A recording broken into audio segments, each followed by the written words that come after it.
So, welcome to the show, Robyn. Hello, how are you, Robyn? Thank you very much. Good to be here. Well, if anything, you're no stranger to the show. We've had you on the Rab Show before, actually. No, a couple of times, yeah.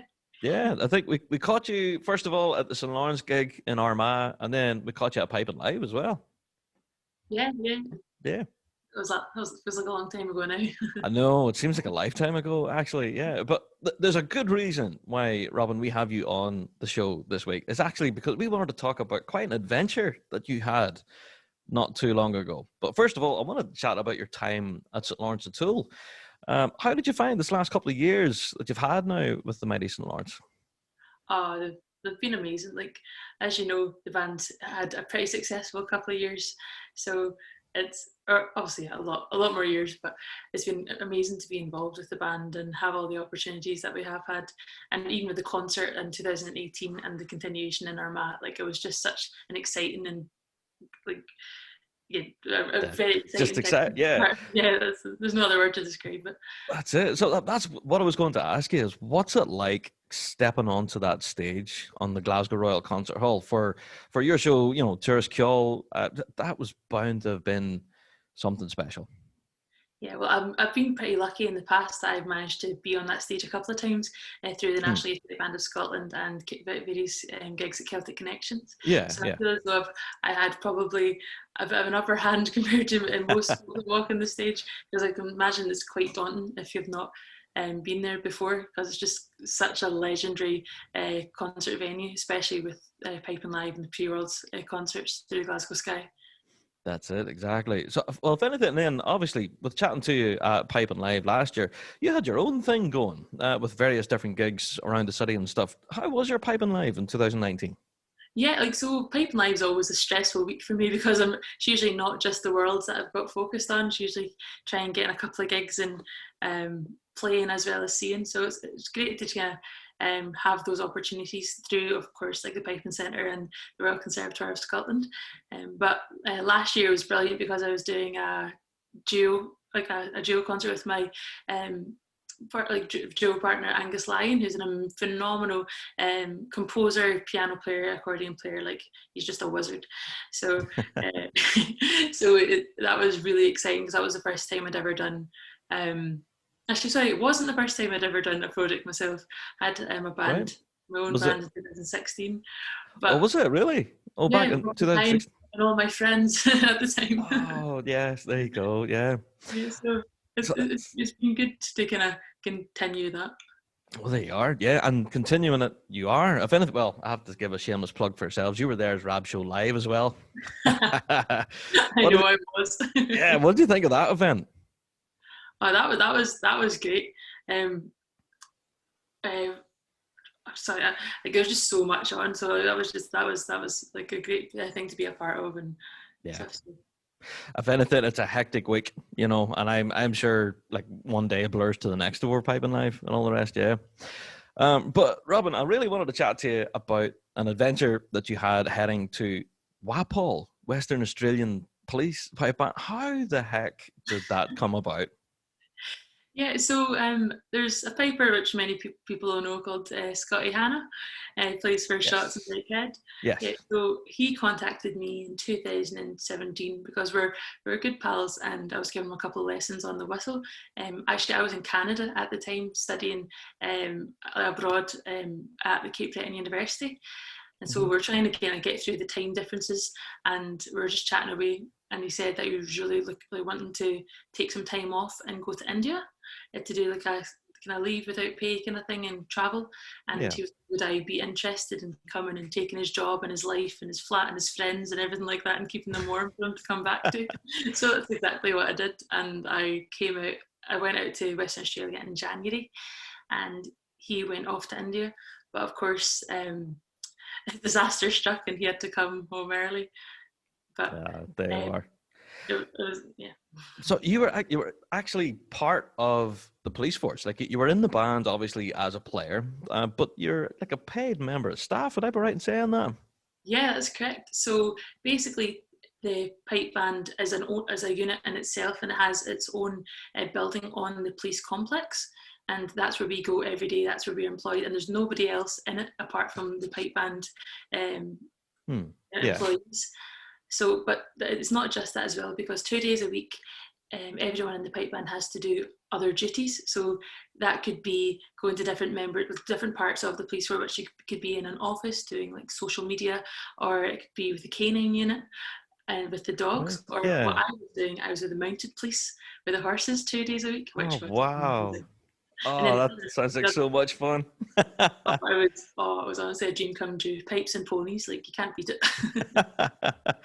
So yeah, I'm sounding totally naive now, but your job essentially was playing pipes every day, and so I know, well, from my experience from watching stuff online from Western Australian Police, those guys do a lot of like community outreach and stuff like that, like a lot of gigs and things around the local community. Was that part of it?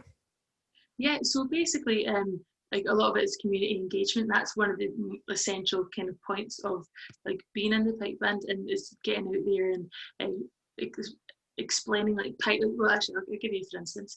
So when I was there, we got to go to like a couple of primary schools, and that's kind of a regular, was a regular gig now, I suppose. And basically, we'd go there and we'd play the pipes and the drums for all the children in like an assembly kind of format.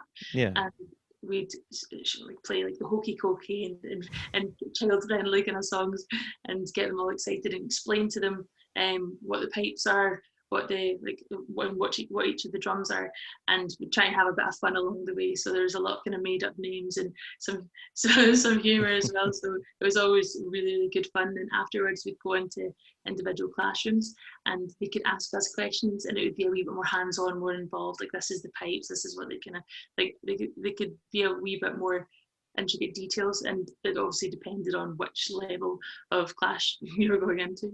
But that was one element. And then another would be we'd go and do like kind of festivals and many performances, like Chinese New Year, or like there was actually the Highway to Hell festival.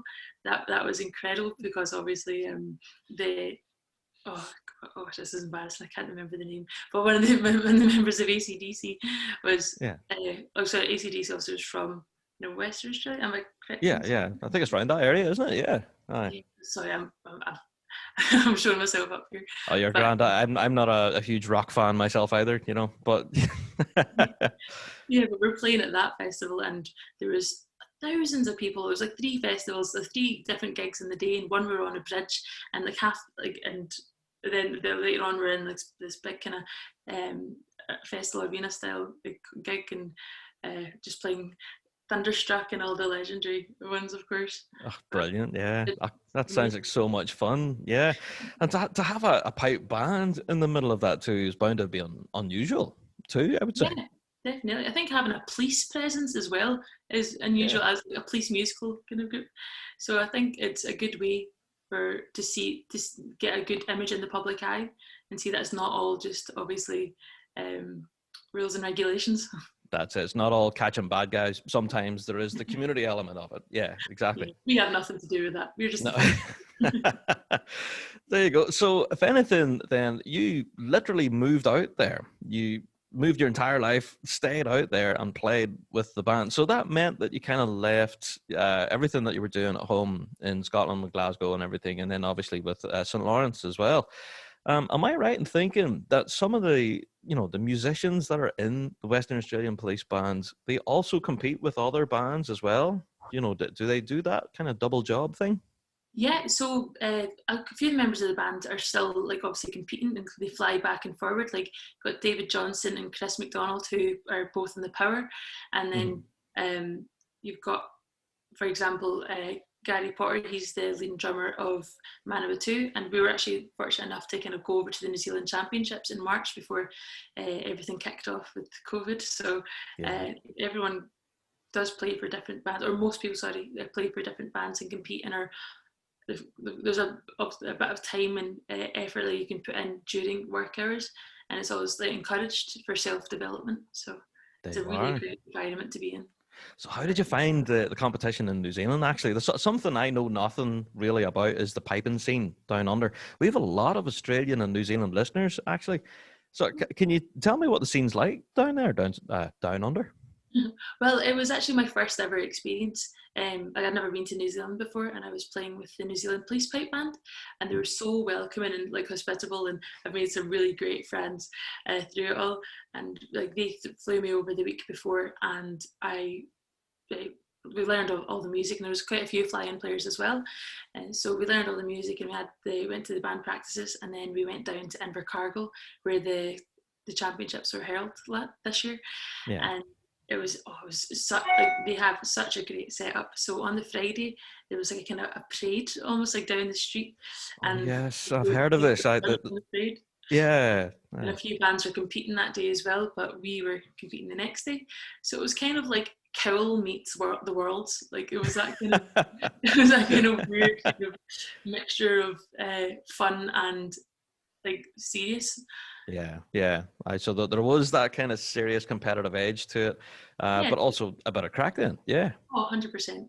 And I think there's such a great atmosphere as well, because there's everyone who hasn't seen each other in a while, and it's not just as easy as popping up the roads to see your pals as it is over here. Yeah, because that's one thing I got an appreciation for whenever I went to the States last year, is just how huge the distances were between everything. And like here in the UK, we throw a stone and you're hitting a band. Do you know what I mean? So that's pretty much the same then down under in New Zealand and Australia too. Yeah. Yeah, I think so. And I think obviously there's a lot, because there is a lot of fly-in players and a lot of people from obviously Australia, and I think there's a couple of Australian bands that actually went over to compete.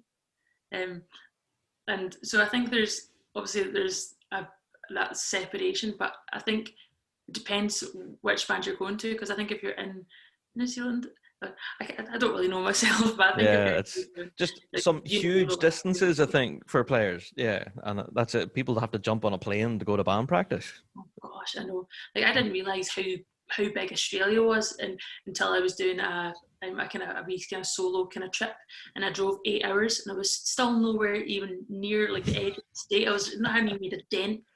Like 8 hours. That's the length of Scotland. Yeah. That's crazy. Yeah, and it's something us here in the UK just take for granted. You jump in the car for an hour, and you could be anywhere. You know. Exactly. But certainly not in huge countries like the US or Australia. So yeah, is it something then, Robyn, that you would recommend to anyone who would have the opportunity to go and play for WAPOL or other bands in Australia or New Zealand for that matter, if they have the chance? Do you think they should do it? Oh gosh, I think it'd be silly not to. I think it's just such a different way of life, and even playing pipes in the sun is something to get used to. We'll say my first gig in 30-degree weather, and you don't get that a lot over here, but if you can get over that and you can deal, I think you'd definitely you should jump at the chance. I was going to ask, did you have any tips or that for coping with playing in such high temperatures? I actually have one really important one that was told to me. Do not put suntan lotion on your forehead, because it'll just go straight into your eyes when you're playing. Oh, see. Yeah. Oh, the sweat. Oh my God. I never thought of that. It's a really bad experience. Oh no. Standing there with your eyes closed with the sun beating down on you. Yeah. So you're kind of playing like this then? Yeah, oh my word. So with that in mind then, I think for anyone listening, by the way, if you do have the opportunity to travel with a set of pipes under your arm, or a drum for that matter, you should really do it. Yeah. Is it something, Robyn, that you think you would do again if given the opportunity? Yeah, I think it is an interesting one, because you need to think about like what you want to kind of do next, and so I think it was an amazing chapter of my life, and I'll have to see where I am when the opportunity presents itself, if the opportunity presents itself. But it's definitely something I'd recommend, and it's given me a whole new kind of respect for anyone in Australia and New Zealand that has to deal with the different conditions or the humidity or the lack of humidity, and it's definitely a learning curve as a piper, and how to maintain your instrument at that high level. So it certainly presents its own challenges. Yeah, but I have to say, the passion for the music is definitely there. Like those folks, I don't know. I think that I'm a fan of piping, but my word, these guys are something else, you know? Oh, I know. So It makes you excited though, because I feel as though sometimes you can take it for granted and become a wee bit complacent at how amazing like the instrument, like the pipe band scene is, and having these opportunities to go across the world and having a ready-made family. Like I know like it's a kind of cliche thing to say that like pipe band's like a family, but it really is. Like I was super fortunate to just get so many messages and texts and people asking to meet up with me, or if there's anything going wrong, or like they need an emergency contact, I could use them. And people I've never even met before. wow, So yeah, it's amazing how you can feel so secure in a country that you've never even been to, or like have any like that's it. biological family. There you go, a home from home, really, yeah. I think anywhere you go with a pipe band. Yeah, that's it. I'd have to agree with you. Yeah, 100%. So, Robyn, then for yourself then and your own playing, for those who don't know, you're now back home in sunny Scotland, for that matter, aren't you? Yeah. So I'm actually in quarantine at the minute. Or are you? Yeah. Oh, I'll goodness. get back on Monday, but I never told my family or friends or anybody. So if anyone's listening or anyone in the band, There you go. Hi, I'm back now. Surprise. So have you any plans then for yourself? Well, once you're out of quarantine, have you any plans for any playing, any recording, anything like that? I think we'll have to see what like the kind of restrictions are at the minute. I think it's Yeah. everything's up in the air, and I think gigs are going to be few and far between. But I've actually, if it still goes ahead, I'm meant to be going to Germany in November with Highland Blast. I was looking Oh, brilliant. last Yes. year as the piper, and this year they want me as the dancer. So, I'll, Oh, so brilliant. that'll be great to go back with um, the fierce scenes that run the festival, and it's actually one of my favorite German tours because it shows what's actually going on in Scotland at the minute, and it's not short Right. written. So Yes. I really, found it, well, I didn't know you were involved in the show. Actually, I have actually quite a few mates that went to that the last time round. oh wow, Yeah, can you tell us a bit about it then? Like, you guys just head over to Germany and do a whole load of gigs and then just come home. Is that the story? yeah. So basically, they have a trad music instrumental band. They have a band that has like either a Gaelic singer or a Scots singer, and then they usually have a piper and a step dancer. So Mm-hmm. last year it was really good because I had Dallahan and the Kim Carney band, and Yeah. then myself and Megan Robertson as the piper and dancer. So I got in, it was just so brilliant because you just got there and you done a gig, you moved on, done a gig, you moved on. But it was really relaxed and it wasn't long hours, long days traveling. So Yeah. it was a really good tour. So I'm really looking forward to going back on it this year. Fantastic stuff. And I'm glad you dropped the name Dallahan in there because that's who I was talking about. Those guys are amazing. Yeah. Oh, So, yeah, they're mental. yeah, that too. Aye. So, if anything, Robyn, welcome home. It's great to chat to you. And Thank you very much. yeah, and if anything, then well, I want to wish you well and whatever you have planned now once you've finished your quarantine. Yeah. Thank you very much. So keep us all clued in. Let us know what you're at, sure. And no doubt we'll be chatting more about it on the show. We'll plug the gigs for you, no bother. Thank you very much. It's great to chat with you again. You too, Robyn. Take care. See you soon.